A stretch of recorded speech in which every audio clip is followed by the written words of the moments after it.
Need your daily fix on mixed martial arts? We're going to kind of recap Bellator 155. From UFC 198. Who's who? Kind of a controversial decision. And who's not? I couldn't figure out why, and then it hit me. Well, don't you fret, because Golden State Media Concepts got you covered. Get your daily dose of MMA podcasts. Everything from the UFC, Bellator Fighting Championships, Extreme Cage Fighting, Invicta Fighting Championships, and so much more. Join us as we talk about some of the biggest names in mixed martial arts. We've got you covered here on Golden State Media Concepts MMA Podcast.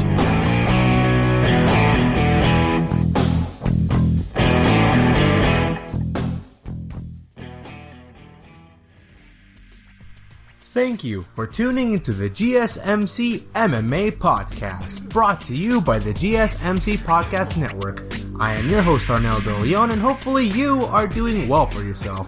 You, your friends, your family, whether you live in the States or internationally, I hope you're doing fine for yourself during a time of major uncertainty here. And I'll be discussing UFC 253, Adesanya versus Paulo Costa. This night was really fun. And there are multiple reasons as to why it's fun. Because first off, to those of you who are... Okay, so depending on where you live right now, at what phase of the reopening process your city, your county, or your state is going through right now, at least where I currently reside in right now, in the Orange County area, out of the multiple Buffalo Wild Wings that were open, only one Buffalo Wild Wings was open. So the one Buffalo Wild Wings that was open was also showing two things. They're showing the Denver Nuggets versus Laker game, which led to the Lakers becoming the Western Conference champions. And then they were also showing UFC 253. So, okay, I got my basketball game, I got my UFC show, alright then. And also the show happened on my birthday. So yay me. So it happened on my birthday, me and a couple friends, we went out, we tried the hottest wings, and also, gonna go off on a little tangent here, in that, have any of you ever watched Hot Ones on YouTube? It's like that show where there's a host, he gives a celebrity some spicy wings, or some wings and some hot sauce, and then he tells the guests a series of questions, and as they're answering these questions, they're also eating these really spicy chicken. And that's what me and my friends kind of did. You can go to, I think it's called The Hedonist. It's called thehedonist.com, or just type in Hot Ones Challenge spices, and then you can go and order the actual spices from their actual show. And there's a game called Truth or Dare where you're supposed to answer a question. If you fail to answer the question either correctly or you just refuse to answer the question in the first place, then you get to go and eat this chicken that my friends cooked up. Thank you, Tyler. My friends cooked up some chicken. We also brought some sauces, and we used the chicken on the chicken that was given to us from Buffalo Wild Wings. We put the hot sauce in there, man. And so I'm enjoying a night of basketball and MMA action while also eating these incredibly spicy wings. Oh my goodness, it's been going through my tummy right now. I had a struggle. Okay, so it's been 2 days later since the event happened, and I'm still feeling it. Most of my friends have struggled even sleeping or even standing up. One of my friends, within just a couple minutes, went to the restroom and basically tapped out. I take pride in knowing that I didn't tap out to my hot sauce, man. I didn't tap out to my hot sauce. I went through it, dude. I powered my way, and guess what? I did it. I am the winner. Just like Israel Adesanya was a winner for his bout against Paulo Costa. So I persevered through all the hot spices and enjoyed my birthday. Yeah. I hope my birthday could have been better, dude, if there was no COVID-19, but whatever. I enjoyed my birthday, had my spicy wings, and Israel Adesanya made me a fan once again of his. So me and my friends, who for the most part do not watch mixed martial arts, you'd be surprised. Israel Adesanya, out of any other fighter in MMA right now, Israel Adesanya is the one fighter who is the least disconnected fighter among all the great fighters, because there's no other champion or other fighter out there with a personality, except for maybe Roxanne Modafferi, but there's no other fighter out there who is currently a champion, who is competing at the very highest level, who is like Israel Adesanya in the world of mixed martial arts. There isn't, in terms of personality, in terms of style, in terms of presentation, in terms of fighting.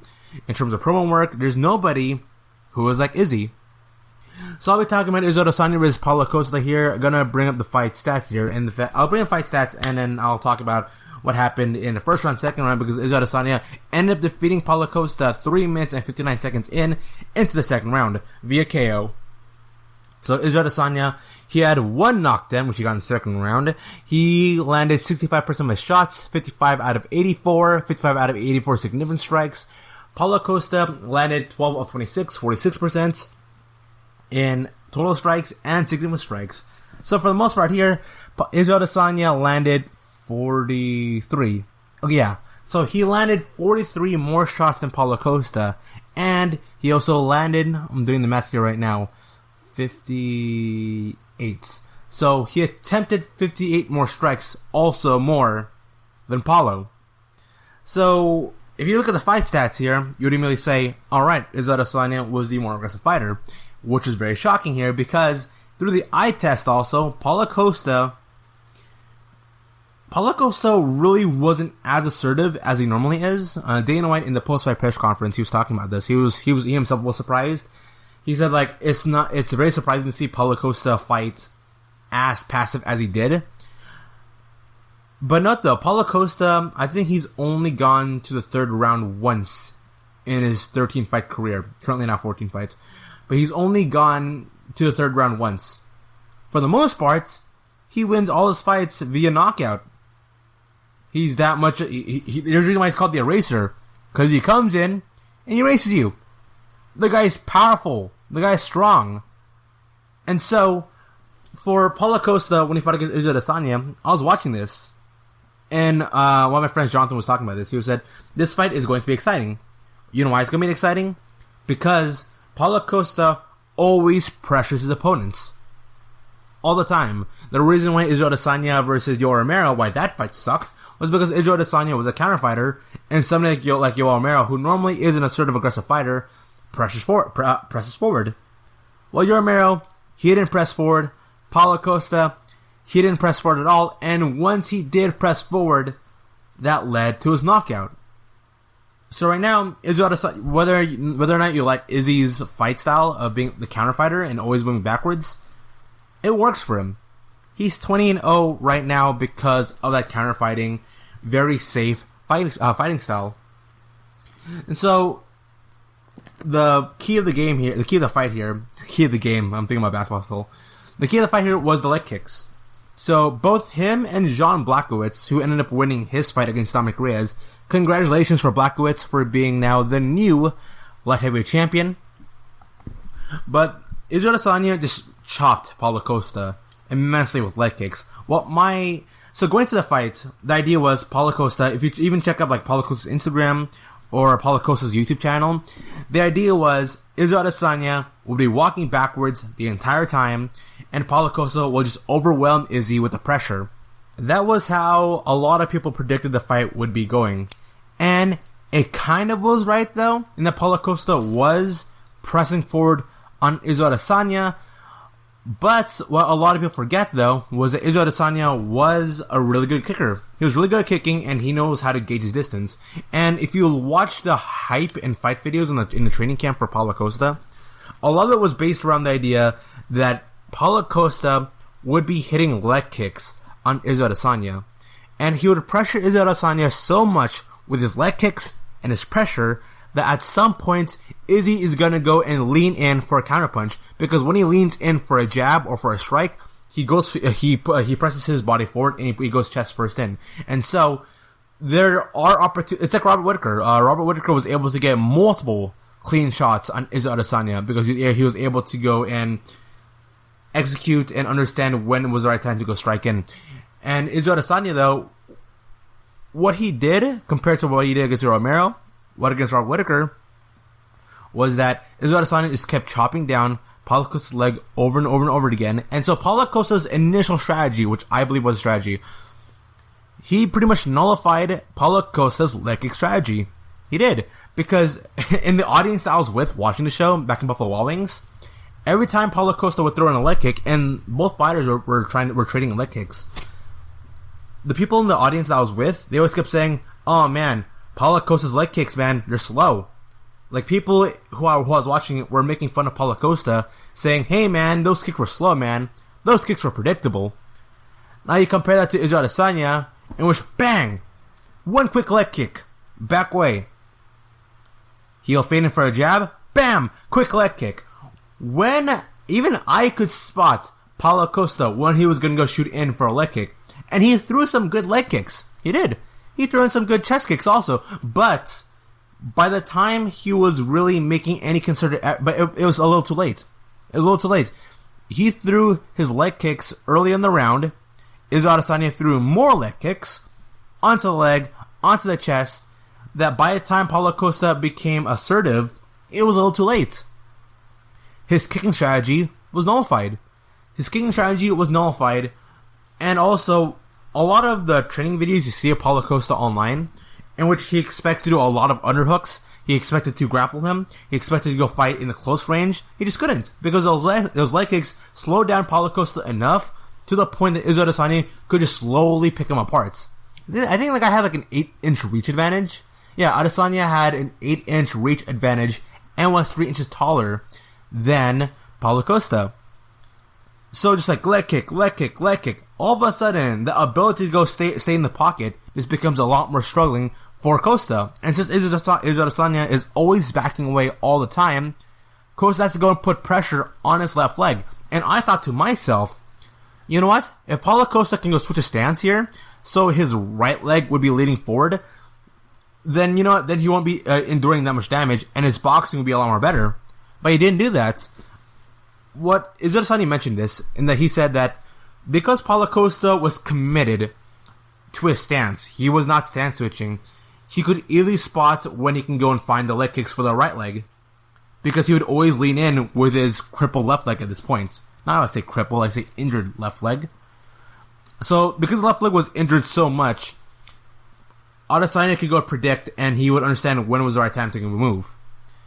And if Paulo Costa were to switch, which I think would have been a lot more better for him, I think he would have lasted more rounds, then he would have completely forgot the strategy of even doing leg kicks. So there goes Paulo Costa's strategy. He can't pull off the leg kicks anymore because his legs are just way too battered. And then he had to go overcommit in the boxing. Paulo Costa wanted to throw leg kicks so he can force Israel Adesanya to come inside the pocket. Now he can't do that anymore. So Paulo Costa now purely has to go and dive in the pocket of Adesanya and hope that Adesanya isn't going to sidestep him and go for a knockout, because he's really good at that. And guess what happened? Israel Adesanya, he sidestepped Paulo Costa, because Paulo Costa was like, okay, I can't leg kick the guy, I gotta pressure my way into his pocket with my bad leg and hope that he doesn't counterpunch me. He dives in there, gets counterpunched, gets rocked, falls to the floor. Israel Adesanya reins in some ground and pound, and Israel Adesanya wins the fight as he is still the UFC Middleweight Champion. Fun fights. Not only that, here's the interesting part. Okay, everything was interesting about this, but my friend said that if I was in a fight with Israel Adesanya and I lost the way I did, man, I would hate myself. Paulo Costa looks devastated, and I wouldn't be surprised if anybody who went through the same scenario they did with Israel Adesanya. Now, it's not that Israel Adesanya defeated them. That's not the issue.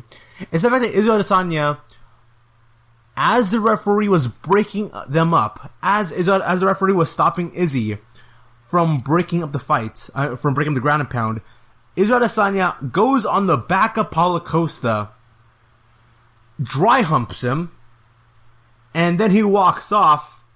He's mouthing off to everybody and anybody, and then Israel Adesanya starts breakdancing in front of the corpse of Paulo Costa.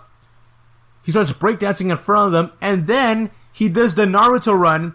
He laps Paulo Costa in a circle. He teabags you. He breakdances in front of you.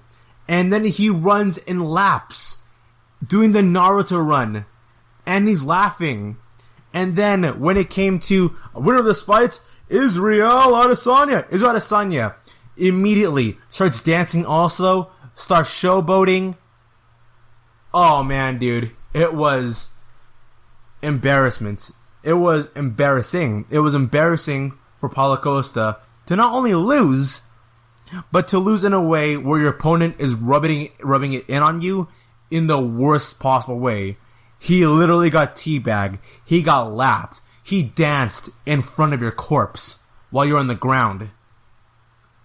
Complete devastation there. Even when Adesanya was dancing and Paulo Costa is just there right next to the referee, right next to the referee.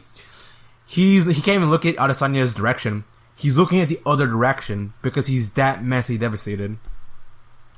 You're listening to the GSMC MMA podcast. Coming back right after a short break here. See you soon.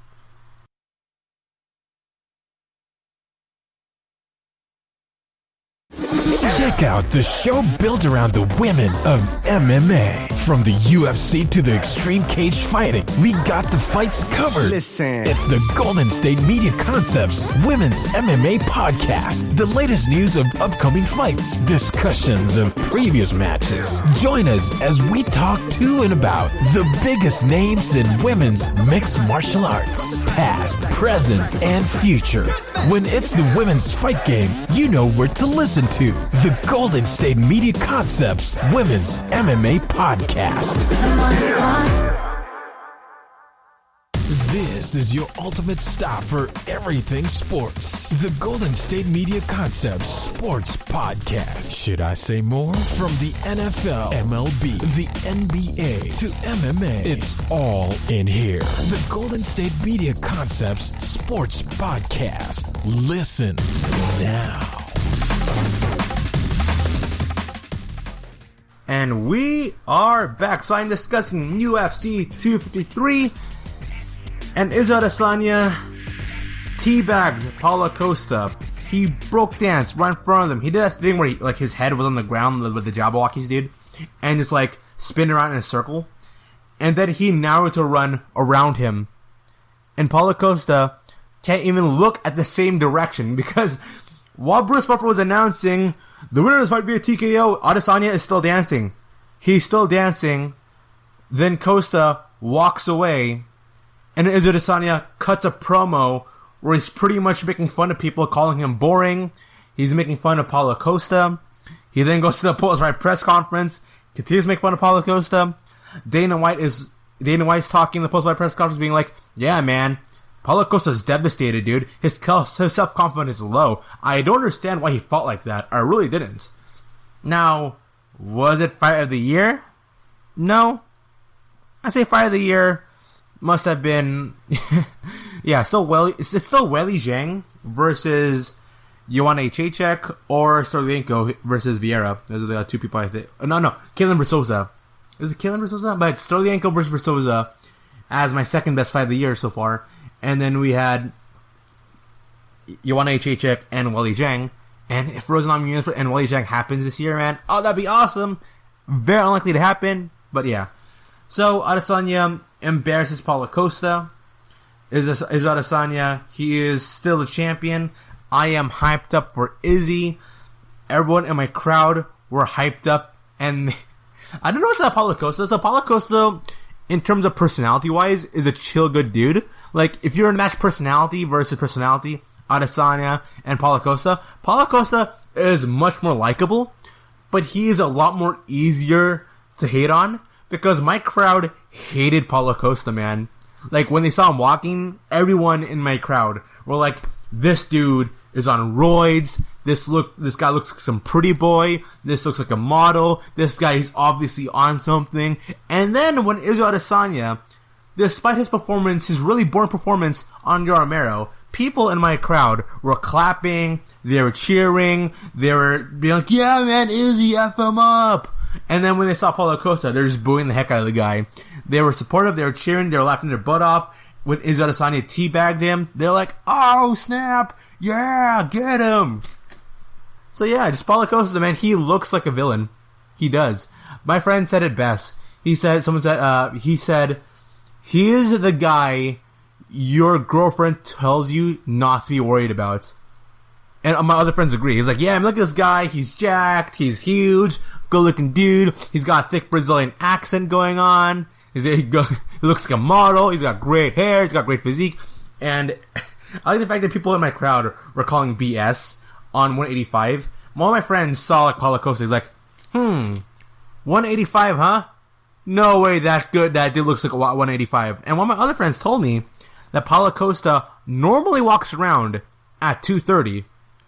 He's 6'1", allegedly. He's 6'1", walks around 230, then cuts weight from 230 to 185. Easily. I think he's never missed weight at all. So I say, man, I don't know what's up with the genetics of Paulo Costa, man, but they are insane. Absolutely insane. So I'm not going to look up the middleweight rankings here. I think it's Tiago Santos and Glover Teixeira are the two fighters who are next in the rankings here. Okay, so I'm looking here. Okay. So coming up, we have Robert Whitaker versus Jared Cannonier. They'll be competing next. And, I forgot. So I think I mentioned Tiago Santos and Glover Teixeira. They'll be competing for the light heavyweight title. Sorry for that. But you got Robert Whitaker versus Jared Cannonier. In the post-fight press conference, Israel Adesanya said that he expects to go fight against Jared Cannonier against in the Cannonier versus Robert Whitaker fight. These two will be fighting next month on October 24, 2020. And this fight's going to be very interesting right now. There's a lot of stock right now going towards Cannonier right now. Though I'm never going to doubt Robert Whitaker in this moment here. I think right now the winner of Whitaker and Cannonier will go fight Israel Adesanya. And to be honest with you, I don't expect Paulo Costa getting another chance at the title till probably 2022. I really do believe that. I believe for Paulo Costa, with his performance, he really needs to go and face somebody like Jack Hermanson or Darren Till again. No, has he fought Darren Till? I'm not sure. But I think Paulo Costa, he has to nab at least 2 victories before he fights Israel Adesanya again. Maybe he might have to go and fight someone like Darren Till, who I think is a good stylistic matchup for him. He needs to go fight against a Jack Hermanson. He has to go fight a Robert Whitaker, a Jared Cannonier right now. Because right now, the way how I see Paulo Costa right now, there are a lot of people who pretty much are in front of him now because of his loss. And because of this loss right now, we're thinking, alright then, who is next in line for Adesanya? So, Cannonier, Whitaker. I say Cannonier is going to defeat Whitaker. And then we're going to see Cannonier versus Adesanya right now. And I think that Cannonier right now is the best matchup in the middleweight rankings to defeat Adesanya, primarily because of his wrestling pedigree. Strangely enough, though, in the stare down, the pre-fight stare down Adesanya and Paulo Costa had, there is narrative on the fact that Paulo Costa, he's a black belt in jiu-jitsu. Adesanya, white belt man, Adesanya was joking about it. Where he was like, yeah, man, white belts stick together all the way. FCW, I don't need a black belt in jiu-jitsu. So, Adesanya, his ground game has never really been proven. Which is strange, because he fought against Yoel Romero, who's proven to be a great wrestler, but he doesn't want to wrestle. Then we got Paulo Costa, who can also wrestle, who is a really good grappler, but he's not grappling or wrestling anybody because he's so confident in his striking. And so for Cannonier, I think that's somebody who is confident in his grappling and wrestling that can really test and can really challenge Israel Adesanya. I believe so. If not, then we can see Rob Whitaker and Adesanya again. And there's no fighter, I believe, in Adesanya's UFC career that had as many clean shots as they did with Adesanya. Because if you don't remember, was it Kelvin Gastelum? I forgot. Is it Gastelum Adesanya or Whitaker Adesanya? But I remember. So Adesanya had a fight, I think it was with Whitaker, where it was incredibly back and forth. And Whitaker had multiple good shots, good clean shots on Adesanya. But he just could never knock down Adesanya. And Adesanya just tanked his way through and knocked down Whitaker before Whitaker could knock him down. But if there's anybody who has landed as many clean shots to Adesanya, it would have to be Robert Whitaker. I'm checking right now. Yeah, it is Robert Whitaker. And so for Cannonier versus Whitaker, that could really go either way. It could really go. Whoever wins that fight will fight Izzy. And so Izzy right now, in terms of lineup, he has Whitaker, he has Cannonier. I know Jason from MMA at Point, he wants to see Romero versus Adesanya again. I personally do not want to see that now. Romero is coming off a 3-fight losing streak right now. Yeah, He's coming off a 3-fight losing streak. I don't think it's right for him. I think Yoel Romero has to be in this moment right now in his career, has to play that Claudia Cadella, Carla Esparza role as they're doing right now for the women's strawweight division. He has to do the same thing for the middleweight division. He has to go play the role as a gatekeeper. And when I'm looking upon the top fighters here in the middle rankings here, Yoel Romero against Darren Till, Yoel Romero against Kelvin Gastelum, Yoel Romero against Derek Bronson. Derek Bronson is another top name here. Derek Bronson is a guy who I really expect to go maybe be the one that can go and stop Paulo Costa when he has to go make his climb back into the middleweight rankings here. There are a lot of fun matchups here.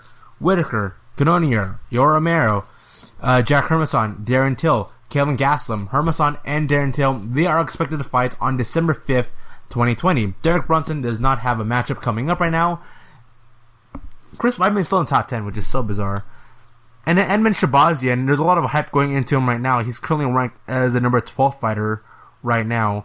Uriah Hall is going to fight Anderson Silva the week following Whitaker Kenonia on October 31, 2020.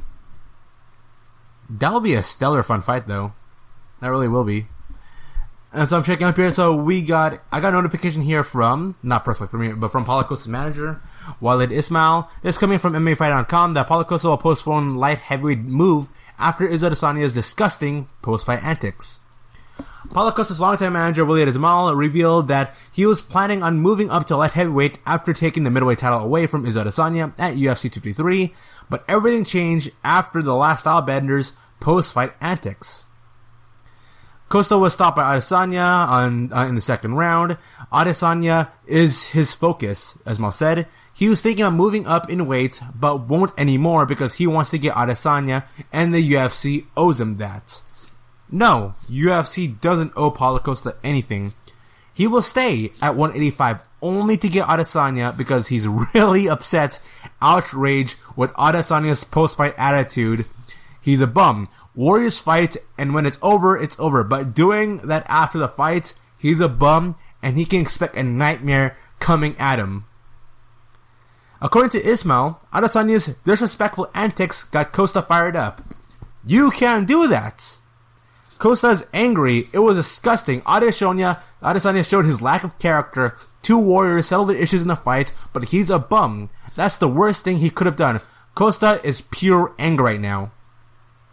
Ismail gives Adesanya all the credit for the victory and admits that they had the wrong strategy for the match, but says it wasn't his night. It wasn't Costa's night. Costa broke his silence on the loss on Monday, saying only we know what happened. Ismail said the Brazilian did not sleep that night before the UFC 253 due to the time zone difference, but we can't just use that as an excuse. Costa's game plan was to hold back during the first couple of rounds and unleashing in the final three, which is what Adesanya predicted to be what the goal was, or what the win condition was for Costa. All merits to Adesanya for landing the kick, but Costa was too passive and the strategy was wrong. We should have changed strategy. After the first kicks landed and went to war, we know that now. He's not a tactical fighter, he's a war fighter. He's very upset. He said of Costa, you can lose, but lose in a war going forward, all or nothing. That's what upsets him. And what pissed him off the most was Adesanya's disrespect. He's mad at him. He said Adesanya will pay for what he's done. He spoke with Adesanya after the fight because he hadn't seen that yet. That disrespect, he said Adesanya will pay for that. Alright then. So, as a person who, so for those of you who don't know me, I do competitive fighting games. I do competitive fighting games. I do competitive Yu-Gi-Oh! And also, I love lifting weights with my friends. I get really competitive about that. Also for board game and card games. I'm a generally competitive person when it comes to certain tasks. Like, even when I'm playing basketball, just local, same community basketball with friends, actually, I go hard in the paint, man. I am a proper Shaq, Charles Barkley, Zion Williamson in the paint. I will elbow the heck out of you to go get myself the win. But, even when I'm doing that, even when I'm playing really, really hard and playing, my goal is to win, alright? My goal is to win. But, I'm not going to say anything disrespectful to you earlier in the match.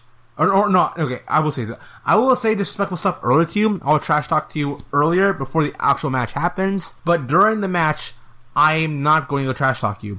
I'm not. But if I were to win, you get bragging rights. That's how things have always worked in terms of a competition. If you win, You won the right to smack talk. You don't have to smack talk. You don't. You don't have to be respectful to your opponents. You don't have to shake their hand. You don't have to bow to them. You don't have to give them a fist pump. You don't have to do that. It's called courtesy. It's common courtesy that you go and shake the other person's hand, but you don't owe the other person courtesy. You don't owe the other person respect, unless you respect them initially in the first place. Alright then? So, my friends talked about it, in the fact that Paulo Costa has no one to be upset about other than himself. Because if he defeated Israel Adesanya, now he gets bragging rights. If Paulo Costa defeated Adesanya, Costa can go on interviews and be like, yeah man, I defeated Adesanya, now I'm going to move up in the rankings and become a light heavyweight champion now. Guess what? If you didn't want Adesanya to pretty much embarrass the heck out of you on pay-per-view, you should have won the fight. It's like Frank Mir. Frank Mir got really agitated when Brock Lesnar defeated him. Guess what, Frank? If you didn't want Brock Lesnar to smack talk you, you should have won. If you're better than him, then you should have defeated him. But that's not the case here. So, when Israel Adesanya, when he teabagged, broke breakdance, and now to run the heck out of Paulo Costa and embarrassed him, Paulo Costa easily could have stood up and be like, you know what, man? You can't do that to me. But guess what? You got your butt whipped. You got your butt whipped, and you didn't say anything about it. You have to say stuff about that outside of the pay-per-view because you got your feelings hurt. Let's be honest. You got your feelings hurt. You didn't win the fight, and you don't have the bragging rights anymore. Adesanya has a bragging rights. That's why I don't find anything wrong with his antics.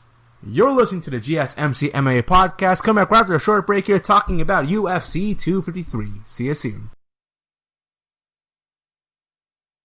Tired of searching the vast jungle of podcasts? Now listen close and hear this out. There's a podcast network that covers just about everything that you've been searching. Hey! The Golden State Media Concepts Podcast Network is here. Nothing less than a podcast bliss with endless hours of podcast coverage. From news, sports, music, fashion, cooking, entertainment, fantasy, football, and so much more. So stop lurking around and go straight out to the Golden State Media Concepts Podcast Network. Guaranteed to fill that podcast itch. Whatever it may be. Visit us at www.gsmcpodcast.com. Follow us on Facebook and Twitter, and download us on iTunes, SoundCloud, and Google Play.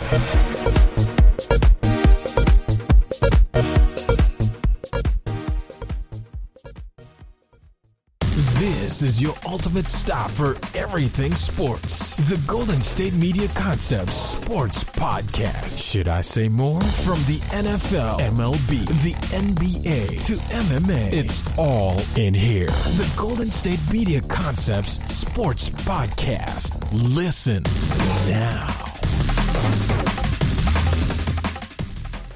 And we are back. Once again, you're listening to the GSMC MMA podcast. I am your host, Arnel De Leon, and this hot one spices right now are really hurting me. You guys understand, as I am speaking right now to this microphone, my tummy is aching. My stomach is aching. It pains. I edit this podcast here, and I edit all the times I'm burping, or I gotta go and walk out of the room and go to the restroom, because it's really killing me right now. And it's not just me, it's my friends. So, I'm gonna persevere through this right now.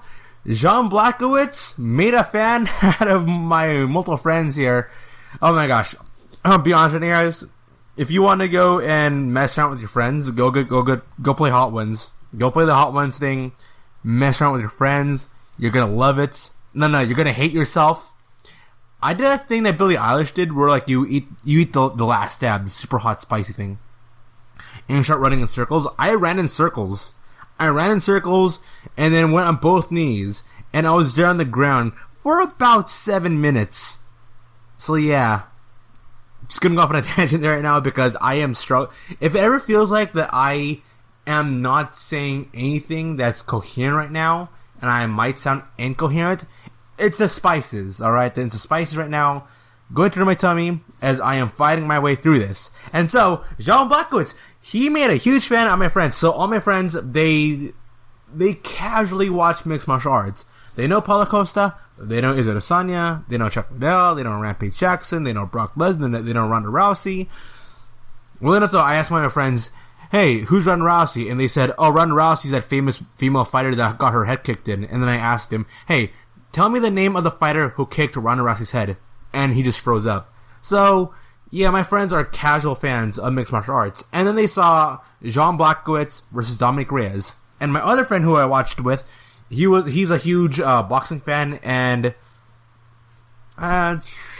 okay, so he watches UFC and Bellator and stuff, but he can't name that many fighters who are outside the top 5, which is understandable. Like during the Caitlin Vieira Sarah Eubanks fights, I'm hyped up about that fight, which is the women's bantam, the only women's fight in the main card here. But they weren't hyped up for it though. They weren't hyped up for Hakim Dawudo against Zubero Kagos. But they're hyped up for the main event and the co-main event here. So, my friend knew Dominic Reyes. He really thought Dominic Reyes would win. Dominic Reyes was the favorite to win this. I think Jan Blachowicz was plus 220. He was the plus 220 underdog. And I thought to myself, really? Because among all the fights here in this entire card, I believe that Jan Blachowicz Dominic Reyes is the closest fights. It was the closest. Though maybe those predictions about the two fights, the main event and the co-main event, really went off the wire here. Generally, most people predicted Costa Adesanya ending via decision. I thought it was going to be split decision Adesanya, while my other friends thought it was going to be unanimous decision Adesanya. Most people had this fight going towards majority, unanimous, or split decision in the main events. Whether it be Paulo Costa winning or is Adesanya, generally, majority of people said, okay, this fight's going to end after 5 rounds of action. Neither person has shown that they are even capable of being knocked out, except Israel Adesanya, but that was during his time in kickboxing, not in MMA. So, it was very unlikely, the odds were very unlikely that the fight was going to end in the second round via KO. Now, it did happen. And so, for Jan Blachowicz versus Dominic Reyes, the narrative behind this fight was, alright then, Dominic Reyes went toe-to-toe. He was the uncrowned UFC light heavyweight champion. He should have defeated Jon Jones. Judges scored Jon Jones winning the fight. But me and the large majority of people thought Dominic Reyes should have won against this fight against Jon Jones. And so, going to the Jan Blachowicz fight, the way how I put it down, because I follow Jan Blachowicz, I was thinking, alright, Dominic Reyes is the better technical boxer than Blachowicz. Reyes has better footwork than Blachowicz. And I had a hard argument with a friend about this, and we both agreed. Reyes is technically a better fighter than Jan Blachowicz. But what I said to myself, and what I told him was, I'm afraid that Dominic Reyes might have developed this keen sense of invincibility. Even though he lost, he's like, okay, I should have defeated who many consider to be the GOATs of mixed martial arts, Jon Jones. So, I'm now going to be fighting against Jan Blachowicz, who everyone says is much lower in the totem pole than Jones. If I can go toe-to-toe with Jon Jones, I can go toe-to-toe with anybody. Which leads to Dominic Reyes underselling how good, or underestimating how good Jan Blachowicz is. And I looked at the previews. I looked at the betting odds, I looked at the previews, I looked at everyone's predictions. Generally, anybody was underselling Jan Blachowicz.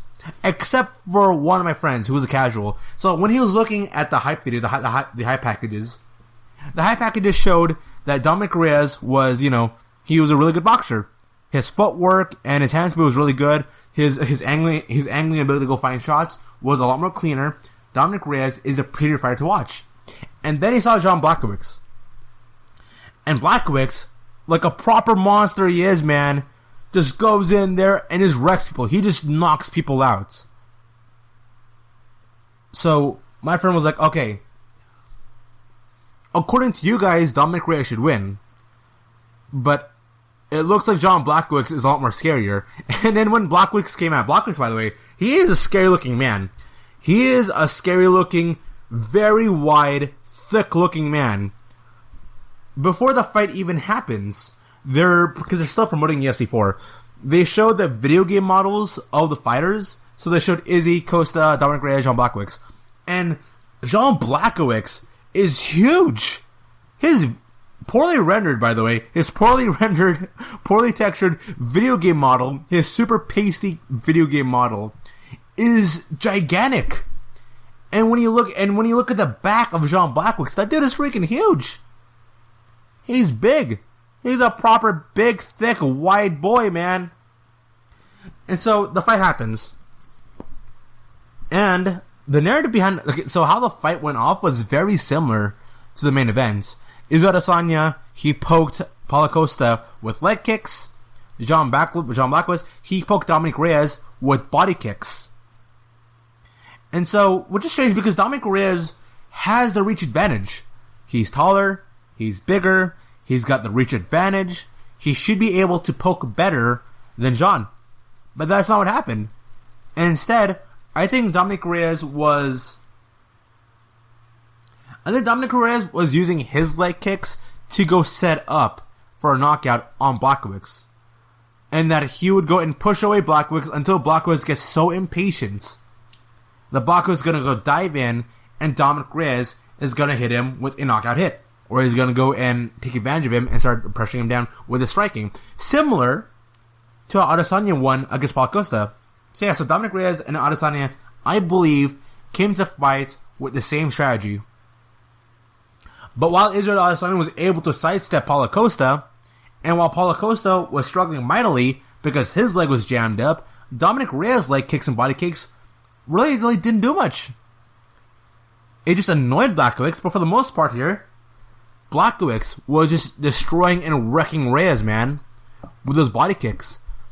In just the 2.5 minute mark, on the right side of Dominic Reyes' ribs, is this like purple, red, swollen spots. It looks disgusting, man. It looks disgusting.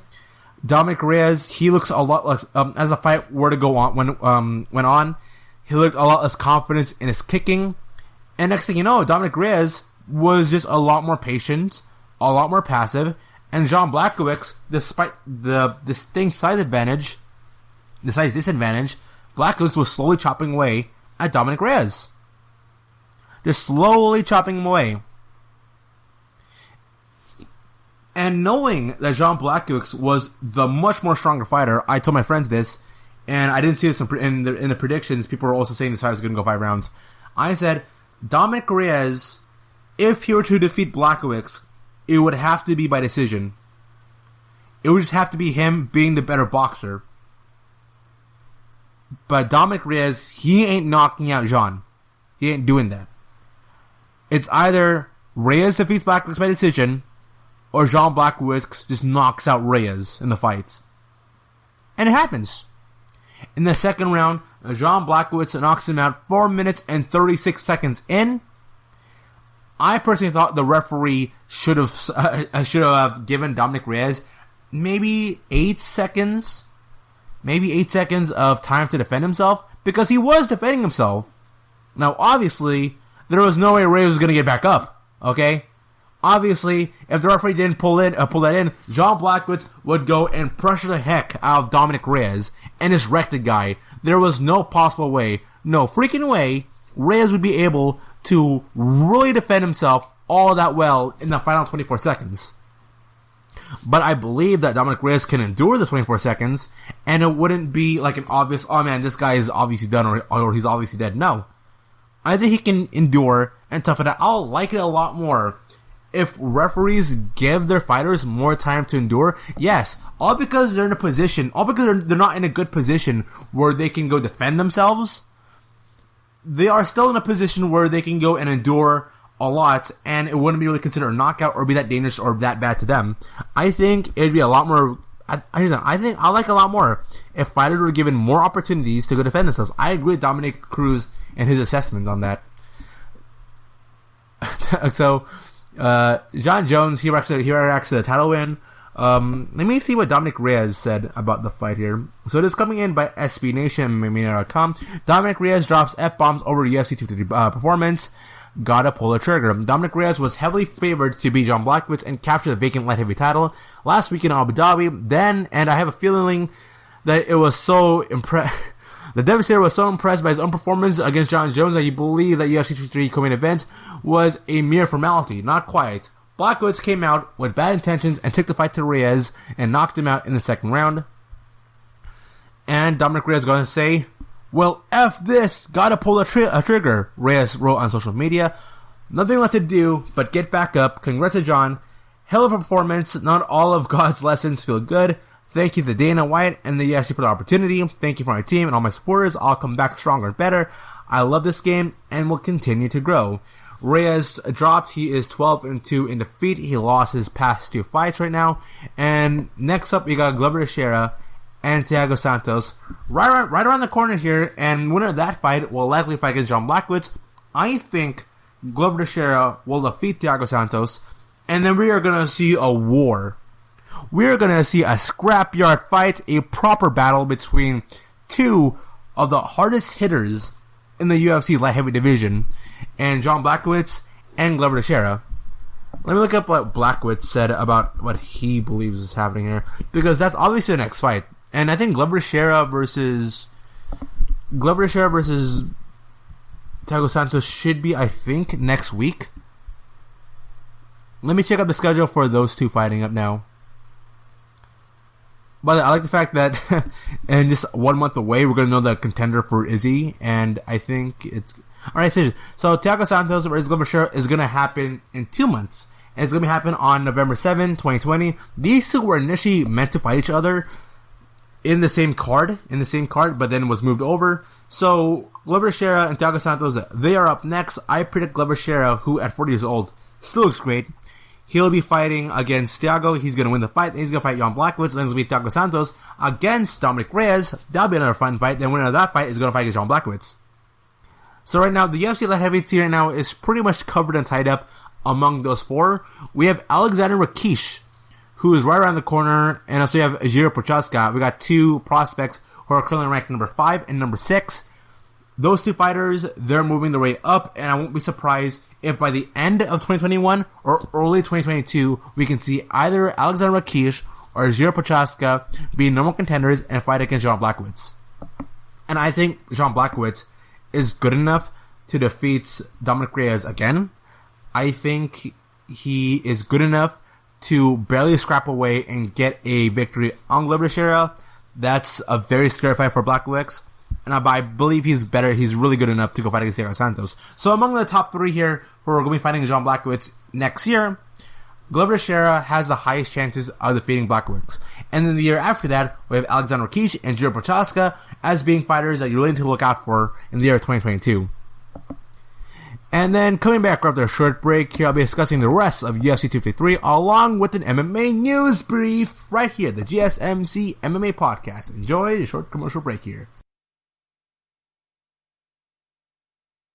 Want to know the latest in soccer? Then listen to the Golden State Media Concepts Soccer Podcast. From MLS, the World Cup, and the Premier League, we've got you covered. The latest updates, the hottest matches, and news on the league's top players. It's the Golden State Media Concepts Soccer Podcast. David Beckham scores the goal to take England all the way to the World Cup finals. Listen now. And we are back. And so I'm still discussing UFC 253. And let me just give a quick take on Paulo Costa saying that he initially, as this comes from Paulo Costa's manager, and that the initial plan was for Paulo Costa to defeat Israel Adesanya, then move up to light heavyweight. I'm guessing to compete at light heavyweight while maintaining the middleweight belt. Or it might be, or he might go challenge Jan Blachowicz, who's going to be middleweight champion versus light heavyweight champion. And to anyone who's been listening to this podcast for a long time, I detest champion versus champion bouts. You know why? Because then at least to one... Here's the thing. Because you're a double champion, that doesn't mean you have double the responsibilities and you get to compete twice as much in a year. No. Because the thing I remember, Amanda Nunes, despite the fact that she's a double champion, picks and chooses when she wants to defend her belts. And we have Henry Cejudo, who was a double champion, but defended his belt once during his time. Well, no, he never even defended. No. He never even defended either of those belts. So he defended one belt, and then he defended against Dominic Cruz. So as a double champion, he defended against Marlon Moraes, and then Dominic Cruz. And he's retiring, and then both belts were vacated, and everything was a mess. We got champions here vacating their belts, and Dana White says it's the idea of if you want to be the man, you got to beat the man. Also from Ric Flair. But if the man isn't available, how can you fight him or her in this instance? I don't think champions should move up in weight class unless they vacate their belts. Because, it sucks. It's either they vacate the belt, and the belt is left there, and the UFC has to figure out some way as to book which two fighters should compete for the vacant title. And so we have no champion, and there's an asterisk to that champion. Even Jan Blachowicz, even though he's a great fighter, there's an asterisk to it in that Blackwitz is only light heavyweight champion because Jon Jones isn't around. Doesn't make him look good. It just doesn't. And so I am happy. I know Adesanya has the same motivation also, in that he wants to go and move up in weight class. He wants to go to light heavyweight, and then at some point at heavyweight, because he's 6'4", and he can definitely make it at heavyweight. But that's in the future. And hopefully, when the time comes, when he does move up to light heavyweight, and if he is still a champion, the UFC can handle it better, and if he ever does plans to do that, I hope he loses the belt. And so it's either he vacates it or somebody beats him. I don't like champions leaving their division unless they're beaten or they vacate it. So yeah, I am not happy about Paulo Costa. I'm not happy that Paulo Costa had the idea. I am happy that he isn't doing that. So yeah, Paulo Costa, stay at 185. Okay, stay there, or you can just move to light heavyweight now. But don't you dare bring a belt to another division. No. So, we go to the flyweights here. We have Kai Kara France against Brandon Royval.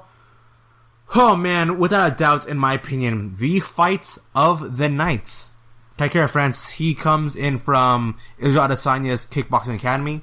And we got Brandon Royval here. I think Royval is ranked number 9, and Kai Kara France is ranked number 7. So the winner of this fight will go on to compete with somebody among the top 5 in the fight division, which isn't all that hard for either of these fighters to go beat at, because the fight division now is kind of lacking. We have Cody Garbrand. He's expected to fight against the flyweight champion, even though he's only fought once in the flyweight division. He's only won one fight in the flyweight division, but he is 1-2 in his past 3 fights. So, yeah, it'll be Cody Garbrand versus Davison Figueiredo, and then we got Brandon Royval now fighting his way up. He'll probably fight something like Joseph Benavidez, and then which could help him make a case into getting a title fight, or fight against somebody like Cody Garbrand if he're to lose.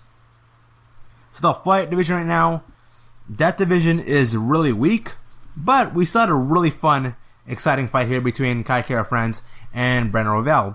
So Brandon Royval was able to defeat Kai Kara France via submission in 48 seconds into the second round, and this was the fight that got everyone in the crowd pumped up and excited, because the first 2 fights, people were really disinterested. They were mostly focused on, because in Buffalo Wild Wings, they had 2 games. They had the fight going on, the UFC event, and then they had the Denver Nuggets LA Laker game. A lot of people were focused a lot more on the Laker game than they were with Denver. People were more focused on the Laker Nuggets game than they were in the actual fights. And to be honest with you, it was a big important game. LeBron James will be making his 10th finals appearance after missing out on the playoffs in his first year with the Lakers. So this will be Davis's also first time being with a real serious contending team, and he's already in the finals. So yeah, it's a big moment in the world of the National Basketball Association. Me living in Southern California, the LA Laker team, they are the team of Los Angeles. Alright? So it was big news there. The crowd didn't really care about Kevin Vieira versus Yari Eubanks. They didn't care about Hakim Dowada against Zubira Takugov. But the crowd came alive when Royval and Kai Kara France happened. Because by the time the Laker game ended was when Royval and France were about to end their fight and go into the second round. This fight was insane, man. Kai Kara France had, I think, 4 knockdowns? No. I don't know. It went. I think he had 4 knockdowns. Let me check the fight stats here because there were multiple times. What? Only 3 knockdowns? So there were 3 knockdowns in total of this fight here. Both guys were fast as all heck. They were throwing out bombs. There was one moment in the fight. I think it was Kaikara France. He aimed for a spinning elbow, and then Brandon Royval ended off with like a left hook with like a left jab, and they both simultaneously knocked down each other. But Brandon Royval stood up first, and he got on top of Kaikara France. And then Brandon Royval, like me when I played Josie Rizal in Tekken 7, is just spamming knees, man. I love it. He's just spamming the X button, forward X, spamming knees, man. He's not giving Kaikara France any time to go react. These two guys throwing out karate kicks, flying kicks, spinning elbows, spinning back fists, flying knees. This is a fun fight, man. Fight of the night, without a doubt. Even though these fights flyweights usually don't end via like a submission or a TKO, Royval was able to tap out Kaikara France. Kaikara France was the favorite going in, and so Royval, as the underdog, along with Jan Blachowicz, had 2 stellar performances. And if you've been on either of those guys, congratulations! You were the minority here who really believed in those 2 fighters. Royval is making his way up in the rankings here, defeating against Kaikara France, and Jan Blachowicz is now light heavyweight champion. Good for both of them. We also have Caitlin Vieira versus Ciara Eubanks. My friends were not interested in this fight, but I really was, because I'm a huge Ciara Eubanks fan. I think it is ridiculous that Ciara Eubanks is competing in the women's bantamweight division. I don't understand why she would do that. Okay, I understand that it's easier for the weight cut, but really, Ciara Eubanks, she is perfect for the strawweight division. She competes at flyweight, she competes at bantamweight. Ciara Eubanks would be perfect for the strawweight division. I believe she can go make weight, because she is significantly a lot more smaller than all of her opponents. And Caitlin Vieira is huge compared to Eubanks. Like, Vieira was like the school bully, and she's just hovering over Eubanks the entire time. And although Eubanks is the better boxer, the fact that Vieira has so much length, so much size on Eubanks, that Eubanks' typical advantage she would have against smaller fighters doesn't apply here. Vieira took apart Ciara Eubanks with her striking and with her groundwork. Overall, though, impressive performance of Vieira. So Vieira landed 93 out of 203 total strikes, 46%, landed 68 of 171, 40%, and had 2 of 5 takedowns, compared to Ciara Eubanks, who was able to get 47%, 72 out of 152 total strikes, and 69 out of 149 significant strikes. Ciara Eubanks landed 1 more significant strikes, but was down by 21 total strikes. And also, Caitlin Vieira, she controlled Eubanks on the ground here. And although Eubanks did a really awesome job defending the takedown and defending herself from somebody who is as good as grappler as Vieira, huge props for Eubanks here. It's just the size advantage was too much. And although Ciara Eubanks is a great boxer and her striking ability is really good, you wouldn't really count Ciara Eubanks as a type of fighter who can go and just knock people out. I just don't see it happening. I can see her pressure opponents, but she can't pressure opponents if Caitlin Vieira has a size and she's extending her arm as much as she can, reaching out to Ciara Eubanks and preventing her from getting any advantage. She couldn't get in there for dirty boxing. She couldn't get in there for fighting inside the pocket. Ciara Eubanks was pretty much just outmatched in this fight. And then we had a Hakim Dowada versus Zubaira Tukhugov. Gonna be honest with you, I was not all interested in this fight. We have 2 unranked fighters here. Hakim Dowada was the favorite going into this fight, and he won the fight. And in the 3rd round, there was a lot of taunting going on with Dowada, where he was like, "Yeah, man, get me, man, get me." Like, his arms were down. He was yelling at Zubaira. Zubaira wasn't really giving anything at all to him. And the very end here is Hakim just pretty much overwhelmed him with his sole striking here. So Hakim landed 51% of his strikes, 70 out of 137 total strikes, 69 out of 136 significant strikes, 51%. Compare that to Zubaira Tukhugov, who landed 40 of 98, landed 10% less strikes, and was 30 strikes less than Hakim Dowada by minus 30. And also, dang, even significant strikes. So Zubaira's significant strikes was 35 out of 93, 37%, and landed 34? 34. He landed 34 less significant strikes than Hakim Dowada. It would have been nice to see a TKO by Dowada instead of him trying to bait out Zubaira, considering that Zubair had no knockout power and there was no possibility of Zubair knocking him out in the first place. I would have liked to see a lot more from Hakim. Congratulations for Hakim, though. He won the fight. Good on him, though, but I would still like to see just a little bit more. If I just saw a little bit more, I would have been a little bit more impressed, and I would have enjoyed the fight at least a little bit more better, as I believe. I'm going to give a quick shout out to Diego Sanchez. He had a really tough go in his fight against Jake Matthews here. So this is coming in by MMAJunkie.com. Diego Sanchez fought against Jake Matthews as the main event for the prelims for UFC 253. Dana White goes on to say that he loves Diego Sanchez but is unsure of his future following UFC 253. It's tough. So UFC President Dana White has a soft spot for Diego Sanchez but isn't sure if he's comfortable seeing the veteran fight out for the rest of his contract. I think he has 6 fights left in his contract, which is really surprising. He says, I love Diego Sanchez, and I don't know, White said at the UFC 253 post-fight news conference. It's something that I gotta think about, and it's obviously something that I gotta talk to the guys about. Back when we get home to the office, and we see that everybody thinks, I got these guys now. You got Diego Sanchez, who fights his heart out there every time he fights. He was part of the Ultimate Fighter Season 1. Everybody knows how I feel about those guys, and he's such a great person.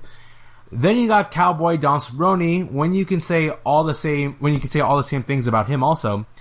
And as these guys start to get older and start racking up some losses, it's tough. But Diego Sanchez is like, I want to say, I don't know for sure off the top of my head, but he's won 3 of his last 5 or something like that. But yeah, it's tough. It's not the fun part of his job. So Dana White, he's really skeptical on Diego Sanchez. I'm going to be perfectly honest with you.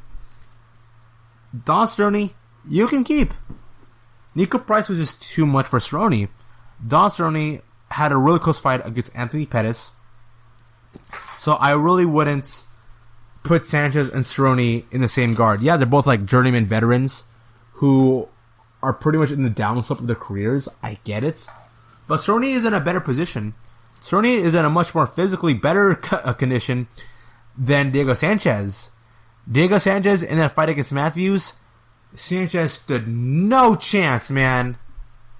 No chance. There was not a single instance in that fight that I saw. I was like, yeah, man, Diego Sanchez, he has a chance against Matthews. No, he doesn't. I don't want to be that guy, but I would be perfectly happy if I don't see another Diego Sanchez fight. I really wouldn't. And it sucks because Sanchez vs. Clay Guida, at least to me, is my favorite fight of all time. But you can't keep hanging. The basis behind Diego Sanchez still being there is because he was part of Tough Season 1. He had a stellar fight against Clay Guida, and he's a fan favorite. Beyond that, though, in the UFC, which is supposed to have the best collection of fighters in the world, Diego Sanchez, man, he shouldn't be there. He really shouldn't. Maybe give him one last hurrah fight, but that's about it. I don't see Diego Sanchez at all moving anywhere up in the rankings. I don't see a second phase of his career where he works his way back up. At this point, I would be happy to not see Diego Sanchez again in the UFC Octagon, unless it's official that we see this one last hurrah by Diego Sanchez. But I was really underwhelmed by his performance against Jake Matthews. And if Dana White wants to cut him or reduce his fight contract lower, I wouldn't be surprised. I really wouldn't. And so that is UFC 253. I recommend anybody, if you haven't watched it yet, go watch the 2 fights. No, go watch the last 3 fights. Go watch Kai Francis vs. Royval. Go watch Jan Blachowicz against Dominic Reyes. Go watch Israel Adesanya vs. Paulo Costa. 3 really fun and interesting fights, and I recommend anybody, if you are a fight fan, to go out of your way and watch the show. And that brings to a close for today's podcast. You have been a great audience as usual. All I gotta say is this Arnel DeLeon signing out with thank you. Thank you for listening to the GSMC MMA podcast, brought to you by the GSMC Podcast Network. I'd like to ask you, please remember to subscribe to the show and write a nice review. That really helps us. Also, please follow us on Facebook, Twitter, and Instagram. Thank you, and have a good night. You've been listening to the Golden State Media Concepts MMA Podcast, part of the Golden State Media Concepts Podcast Network.